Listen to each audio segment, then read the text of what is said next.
किसी को अपशब्द मत कहो, आप किसी को ताना मत दो, आप किसी को गाली मत दो, आप किसी को आड़तड़ा मत कहो। वो कब तुम्हारे सामने आकर खड़ा हो जाएगा तुम्हें समझ में नहीं आएगा, तुम्हें मालूम नहीं पड़ पाएगा। सम्मुख में आ जाएगा वो।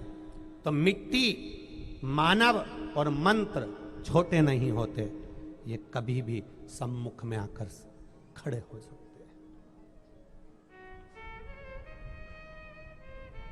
मृत्यु के समय पर लोगों को लगता है कि मैं बचपन खेल में गया, वो गया खेल में गवा दिया, जवानी भोग और विलास में निकल गई, अधेड़ी कमाने में निकल गई, आया बुढ़ापा और विचार करा कि ये बुढ़ापा है और ये बुढ़ापा कैसे निकलेगा, ये बुढ़ापे में मैं भगवान का भजन कर लूँगा, ये बुढ़ापे में मैं भगवान कीर्तन कर लूँगा, ये बुढ़ापे में मैं भगवत नाम जाप कर लूँगा, ये बुढ़ापे में मैं भगवान का स्मरण कर लूँगा। मालूम पड़े मृत्यु के समय पर, प्राण छूटने के समय पर भगवान का नाम मुख से निकल ही नहीं रहा। मां नहीं पहुंची, पनिहारन नहीं पहुंची।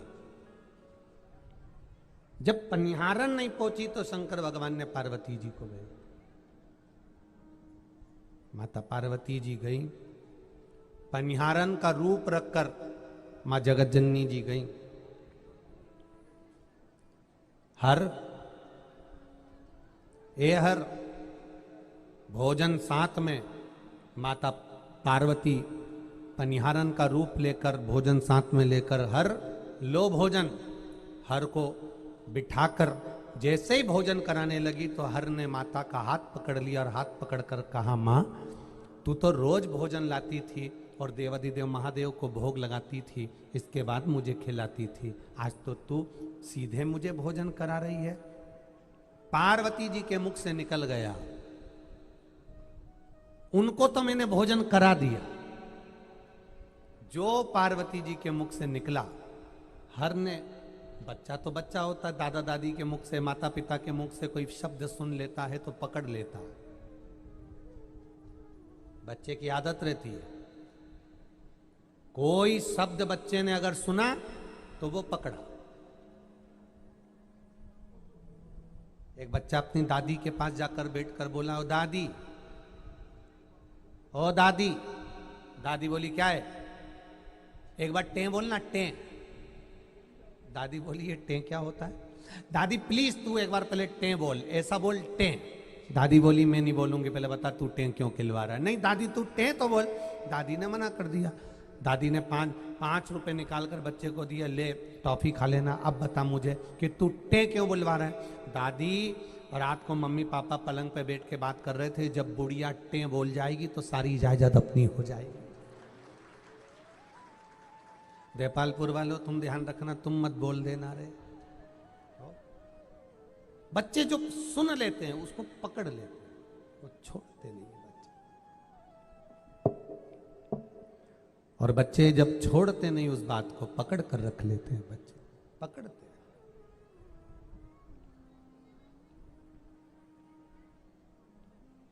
मां, आपने कहा कि मैंने उनको भोजन करा दिया, आपने देवाधिदेव महादेव को भोजन करा दिया।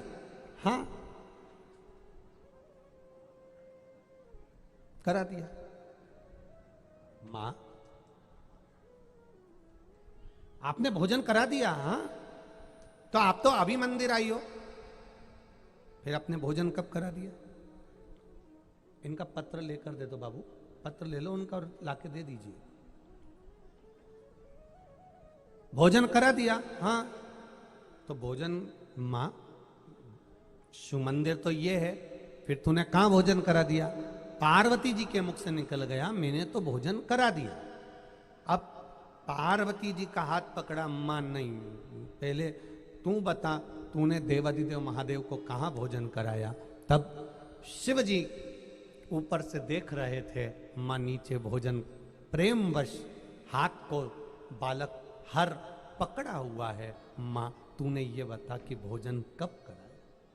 तूने भोजन कराया तो कराया, कब कराया? तो भोजन कराया कब तूने? भोजन कब कराया?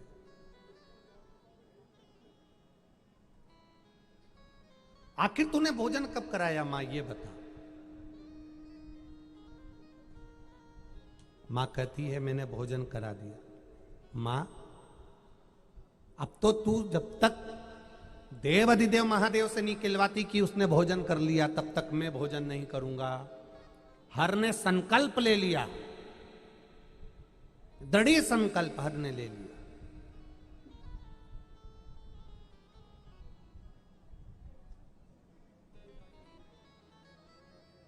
और इतना भारी संकल्प जब हर ने लिया, इतना भारी संकल्प जब हर ने लिया, तब पार्वती जी ने शिव जी को याद करा।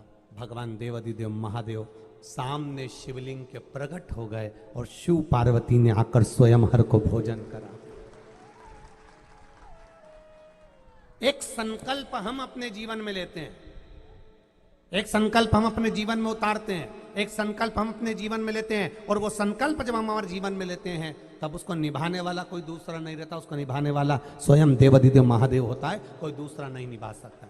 पशुपति व्रत आपको लगता है कि आप करते हैं, शिव महापुराण की कथा कहती है पशुपति व्रत आप नहीं करते, संकल्प आप लेते हैं, कराने वाला तो मेरा देवाधिदेव महादेव होता है, कोई दूसरा नहीं करा सकता।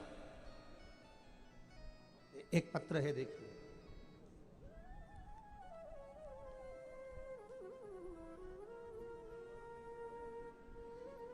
मैं प्रीति बिड़ला, सुदामा नगर इंदौर में रहती हूं। कहीं बैठी हो प्रीति बिड़ला, कहीं बैठी हो तो हाथ हिलाइएगा। मैं प्रीति बिड़ला, सुदामा नगर इंदौर। आप ही हैं? दोनों हाथ हिला दो एक बार ऐसे। संकल्प आपने लिया, पूरा उसने किया।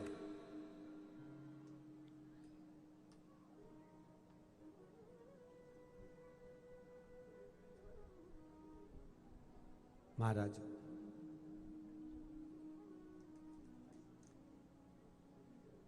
सुनीति ने पूछ लिया ध्रुव जी से, तू अपनी बुआ के घर गया था तो तूने क्या प्राप्त करा? ध्रुव जी महाराज कहते हैं, मां पहले मुझे यह बता कि मेरे पिता का नाम क्या है। माता ने जैसे कहा, देव ऋषि नारद की साक्षी में मां ने कह दिया तुम्हारे पिता उत्तान पाते और सिंहासन पर गया, गोदी में बैठा, धक्के मार दिए गए। अभी कथा में कहा था मिट्टी, मानव और मंत्र, इनको कभी छोटा मत समझना। कहने वाला धक्के मारकर भगा देता है, अपशब्द कहकर भगा देता है, फिर एक दिन वही तुम्हारे सम्मुख में आकर खड़ा हो जाता है, वही तुम्हारे सामने होता है। 4 लोगों में जब भी बैठो अपनी जीवान पर काबू रखो। भोजन करने बैठो तो अपनी भूख पर काबू रखो, और किसी के यहां मिलने जाओ तो अपनी निगाह पर काबू रखो, नहीं तो बर्बादी का सिरा चालू हो जाता है, नहीं तो बर्बादी का सिरा प्रारंभ हो जाता है। भोजन करने बैठो तो भूख पर काबू होना चाहिए। 10 लोगों में बैठो तो अपनी जीवान पर काबू होना चाहिए। कोई ऐसा शब्द मत कह जाना कि किसी का दिल दुख जाए। 10 लोगों में बैठो तो ऐसा शब्द मत बोल जाना जिससे किसी को नीचा देखना पड़ जाए। और किसी के घर जाओ तो अपनी निगाह पर काबू रखो, कौन बेटा बेटी परिवार के लोग क्या वस्त्र पहने हैं, अपनी दृष्टि में काबू में आओ तो ये कपड़े पहनकर मत आना, मंदिर में आओ तो वो कपड़े पहनकर मत आना। आप मंदिर जाने वालों से कह रहे हो कि ये कपड़ा पहनकर मत आना, वो कपड़ा मत पहनकर आना। आज का जमाना ऐसा है कि आप जितना ज्यादा टोकोगे बच्चे दूसरे धर्म में प्रवेश करते चले जाते हैं। अगर वो आ रहे हैं तो एक दिन धीरे धीरे उनका कपड़ा पहनने का तरीका भी बदल जाएगा। एक बार उन्हें मंदिर तक तो आने दो, एक बार उन्हें मंदिर तक तो आने दो। मंदिर तक वो नहीं आ पा रहे और आपने कह दिया जीन्स पहनकर मत आना, टी शर्ट पहनकर मत आना, ये परिधान पहनकर मत आना, ये कपड़े पहनकर मत आना। शिव महापुराण की कथा कर रही है, अगर आप मंदिर में जाने वाले बच्चों को बार बार टोकोगे, बार बार टोकोगे, तो वो बच्चे मंदिर जाना बंद कर देंगे, दूसरे धर्म में जाना चालू कर देंगे। उन बच्चों को टोकना कम है। धीरे धीरे अगर वो भगवान की भक्ति में रमते गए रमते गए रमते गए तो जब दिल बदल जाएगा तो कपड़े भी बदलने में देरी नहीं लगेगा, अपने आप बदल जाएगा, अपने आप बदल जाएगा।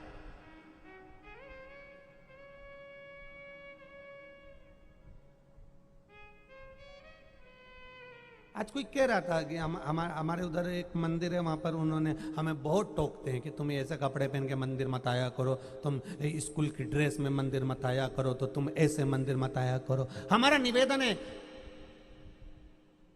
बच्चा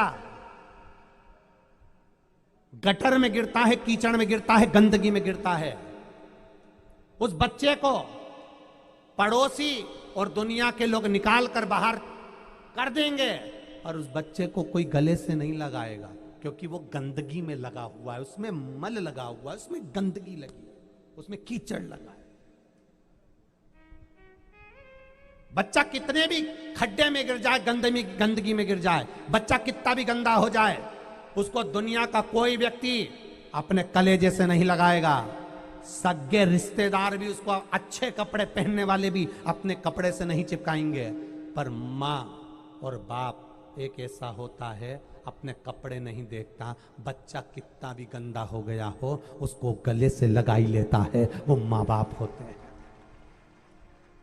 माँ बाप बच्चे के गंदे कपड़े नहीं देखते, माँ बाप उसका हृदय देखते हैं। मेरा बच्चा रो रहा है, मेरा बच्चा रो रहा है, माँ ने बाप ने उसको गले से लगा लिया, तू रो मत, कीचड़ में गिर गए ना कोई बात नहीं, कपड़े गंदे हो गए ना कोई बात नहीं, कोई चिंता मत कर, मैं तुझे गले से लगा लेती हूँ। केवल एक माँ ऐसी होती है, बच्चा अगर गंदा भी हो गया है, उसने गंदगी भी कर दी तो माँ उसको कलेजे से लगा लेती है, बाप उसे कलेजे से लगा लेता है। घर में और भी रहते हैं, वो कलेजे से नहीं लगाएंगे, पर माँ बाप गंदे से गंदे बच्चे को भी कलेजे से लगा लेते हैं। उसी तरह मेरा भोलेनाथ है, कोई कितना भी गंदा हो गया तो भी मेरा महादेव कलेजे से लगा लेता है।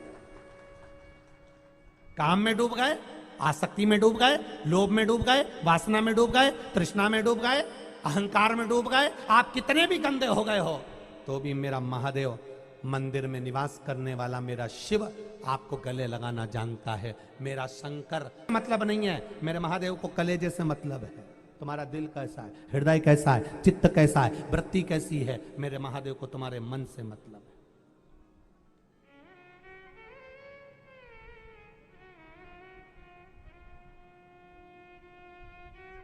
कौन सा कपड़ा पहनूं कि मैं सुंदर लगूं, कभी कभी विचार कर लिया करो कि मैं कौन सा भजन गाऊं कि परमात्मा को अच्छी लगूं, कभी कभी ये भी मन में सोचा करो। कौन सी साड़ी पहनूं, कभी कभी आपके मन में आता है, पति से ही पूछ लेती है मैं कौन सी साड़ी पहनूं, तुम्हारी पसंद की बता दो। कौन सा कपड़ा पहनूं कि अच्छी लगूं, कौन सा कपड़ा पहनूं कि उनको अच्छी लगूं, तो कौन सा भजन करूं कि उसको अच्छी लगूं। बस उसके भजन पर जाना है, उसको भी तो ठीक लगना चाहिए। ये कपड़े पहनो तो मंदिर में मत आओ, ये कपड़े पहनो तो मंदिर में मत जाओ। शिव महापुराण को धक्के मार कर निकाल दिया और ध्रुव जी महाराज सुनीति के पास जाकर रोते हुए कहते हैं, मैंने जो सीखा है वो विश्वास सीखा है। देव ऋषि नारद से पूछा, सबसे जल्दी राजी होने वाला देवता कौन सा है, जो सबसे जल्दी राजी हो जाए वो देवता बता दो। तो कहा सबसे जल्दी राजी होता है तो देवादिदेव महादेव होता है, एक लोटा जल चढ़ाओ और राजी हो जाता है। पर ध्रुव जी ने कहा मेरा दिल तो भगवान नारायण में लगा है, फिर मैं महादेव को कैसे रिझाऊं। तो नारद जी ने कहा नारायण में, ब्रह्मा में और शिव में कोई अंतर नहीं है। इसलिए शिव जी की आरती में गाते हैं, ब्रह्मा विष्णु सदा शिव जानत। जिसमें विवेक नहीं है वो इनमें भेद कर सकता है, पर जिसमें विवेक है वो ये जानता है कि ब्रह्मा भी शिव है और विष्णु भी शिव है, सब में शिव समाया है। श्वास में शिव है, जब तक श्वास है तब तक शरीर है, जब श्वास निकल जाती है तो केवल शव रह जाता है। जिसने जान लिया कि शंकर के बिना कुछ नहीं है, वो पहचान गया कि शिव शिव है, वो पहचान गया कि देवादिदेव महादेव देवादिदेव। जरा सा दुख आया, आंखों से आंसू झड़ने लगे। रो रो कर मरने से अच्छा है हंस हंस कर दुनिया को और जला दो, और जला दो। रो रो कर मरने से अच्छा है प्रसन्न रहो। दुख आया है कटेगा, तकलीफ आई है मिटेगा, रोग आया है जाएगा, कष्ट आया है मिटेगा। समय सब आएगा जब जाएगा, समय की अवस्था में सब आएगा जाएगा, आया है जाएगा।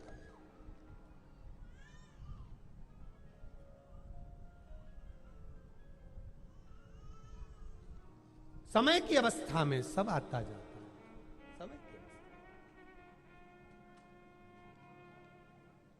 आपका विश्वास जब दृढ़ होगा, आपका भरोसा जब दृढ़ होगा, अपने आप कार्य सफल, अपने आप। ध्रुव जी महाराज ने देवऋषि नारद से पूछकर भगवान की अविरल भक्ति में लग गए, भगवान के भजन में लग गए। ऐसा भजन ध्रुव जी महाराज ने करा, ऐसा भजन ध्रुव जी महाराज ने करा, ऐसी भक्ति ध्रुव जी महाराज ने करी, ऐसी भक्ति करी। देवलोक बैकुंठ लोक सब हिरने लगा। उस भगवान विष्णु को प्रकट होने लग पड़ा और कहा, मांग तुझे क्या चाहिए? बस कुछ नहीं। मेरी बुआ ने कहा था भगवान मिले तो उससे कुछ मत मांगना, केवल उसके सिवाय। तो मेरी बुआ ने मुझसे कहा था, क्या मांगू मैं तुमसे? कुछ नहीं मांगना, मुझे केवल तुम्हारी गोदी में बैठना है। काय में बैठना है? गोदी में बैठना है। अब जिसकी संतान नहीं, जिसकी औलाद नहीं, जिसकी कोई संतान नहीं, और वो किसी की औलाद को, किसी की संतान को गोदी में लेकर बैठ जाए या गोदी ले ले, तो सारी जायदाद का हिस्सेदार होता है कि नहीं होता? बोलो रिजी जी, बोलो जम के बोलो जरा, होएगा ना? सारी जायदाद का हिस्सेदार बन जाएगा। अब भगवान शिव जी के यहाँ संतान, भगवान ब्रह्मा जी के यहाँ संतान, भगवान विष्णु के यहाँ जब संतान का सुख नहीं, तो फिर अब ध्रुव जी महाराज कह रहे हैं कि मेरी बुआ ने कहा था, देवऋषि नारद ने भी मुझसे कहा था, भगवान मिलेंगे तो क्या मांगेगा? मेरी बुआ ने कहा था जब भगवान मिले तो वैभव मत मांगना, धन मत मांगना, दौलत मत मांगना, सत्ता मत मांगना, क्योंकि ये दौलत, ये सत्ता, ये वैभव, ये जायदाद, ये संपदा तो एक दिन सब छूट जाएगी। अगर मांगना तो भगवान को खुद को मांग लेना। मुझे भगवान आपकी गोद में बैठना है। भगवान विष्णु सोच में पड़ गए, इसको गोद में बिठाऊंगा, ये मेरी गोदी में आ गया। गोदी में अगर आ गया तो इसको कुछ मांगने की जरूरत ही नहीं पड़ेगी। जब गोदी आ गया तो पूरी जायदाद का हिस्सेदार बन गया, फिर मांग कर करेगा क्या? ये कोई कोई बहुत चतुर होते हैं, बहुत चतुर। छोरा छोरी वालों के यहाँ जब संबंध होता है ना, बहुत चतुर लोग मिलते हैं, बहुत। एक छोरा वाला छोरी वाले के यहाँ गया, देखो साहब, सगा जी, बियाई जी साहब, समधी जी, हमें कहीं नहीं चाहिए, एक रत्ती भर सामान नहीं चाहिए, हमारे यहां सब है। देखो हमारे